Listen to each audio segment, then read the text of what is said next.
अरे जा भाई जा ईशान किशन, तुमने खुद को तो बुरी तरह फंसा ही लिया। तुम्हारे चक्कर में साथ में हम भी लपेटे गए। अरे हार्दिक पांड्या भाई कैसी बातें कर रहे हो? मैंने ऐसा क्या कर दिया जिसकी आंच तुम तक पहुंच गई? अरे सब तुम्हारा ही किया धरा है। क्या जरूरत थी तुम्हें रणजी खेलने से मना करने की? क्या बिगड़ जाता तुम्हारा? अगर तुम रणजी के 1-2 मैच खेल लेते तुम्हें टीम में भी जगह मिल जाती और ये नौबत हमारे तक भी नहीं आती। लेकिन भाई तुम्हारे सड़ियल रवैये ने कोच कप्तान सबका पारा चढ़ा दिया, हार्दिक पांड्या को भी बुरा फंसा दिया। अरे पांड्या भाई खोपड़ी पहले ही खराब है, बात को इधर उधर मत घुमाओ, जो भी कहना है साफ साफ बताओ। अरे कोच साहब की आंखों में हम खटक रहे हैं लेकिन बेचैन तुम हुए बैठे हो। ये मसला तो भाई हमारी समझ से परे है। अच्छी भली तुम्हारे साथ आईपीएल के लिए प्रैक्टिस कर रहे हैं लेकिन तुम हम पर फिर भी लाल पीले हुए जा रहे हो। भाई साफ साफ बताओ कहना क्या चाहते हो? अरे ईशान किशन भाई तुम्हारी हमारी आईपीएल की प्रैक्टिस ही तो मैनेजमेंट को खटक रही है, इसीलिए तो हम जैसों पर भी वो खतरे की तलवार लटक रही है। इस मसले से पहले ये हार्दिक पांड्या पूरी मौज काट रहा था। पूरे साल में टीम इंडिया के लिए 1-2 सीरीज खेलता था, फिर चोट का बहाना लेके 8-10 महीने के लिए गायब हो जाता था। जैसे ही आईपीएल नजदीक आता था फिर पूरी तरह फिट हो जाता था और सारा दमखम आईपीएल में दिखाता था। इससे भाई हमारी ब्रांड वैल्यू भी बढ़ रही थी, आईपीएल में अच्छा खासा मोटा पैसा भी छप रहा था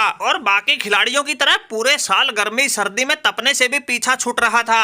अरे पांड्या भाई सही बताएं तो मैंने भी तुम्हारे प्लान पर ही काम किया था, इसलिए तो साउथ अफ्रीका में टेस्ट सीरीज से ब्रेक लिया था। जब हमें पता है मोटा पैसा तो आईपीएल से ही छपना है, फिर क्यों इन 5-5 दिनों के टेस्ट मैचों में खून पसीना बहाएं? क्यों अपनी जान दांव पे लगाएं, वो भी ठीक आईपीएल से पहले? अगर कहीं गलती से चोटिल हो गए तो आईपीएल ना खेल पाए तो ज्यादा भारी नुकसान हो जाएगा। अरे हाँ भाई रोहित शर्मा, सुन ली तुमने इन चालबाज लोगों की कहानी, इन्हीं की जुबानी। इस ईशान किशन ने टीम से ब्रेक तो पारिवारिक कारण बताकर लिया था लेकिन विदेश में जाके मौज मस्ती कर रहा था, तभी तो कोच राहुल द्रविड़ ने इसके खिलाफ कड़ा रुख अख्तियार किया था और बिना रणजी मैच खेले टीम में मौका नहीं मिलेगा साफ साफ कह दिया था। लेकिन भाई उस समय तो तुमने भी हमारे फैसले पर नाराजगी जिताई थी और ईशान किशन का बचाव किया था। अरे कोच साहब तुमने ये फैसला लेके सही कलेश काट दिया। तुम्हारे इस फैसले से मैं क्या पूरा हिंदुस्तान खुश है, वरना भाई इन छपरी पांड्या जैसों ने तो टीम का मजाक बनाकर रख दिया था। ये तो बिल्कुल मनमर्जी पर आ गए थे, टीम के लिए कोई मैच ना खेल रहे थे लेकिन आईपीएल का एक भी मैच ना छोड़ रहे थे।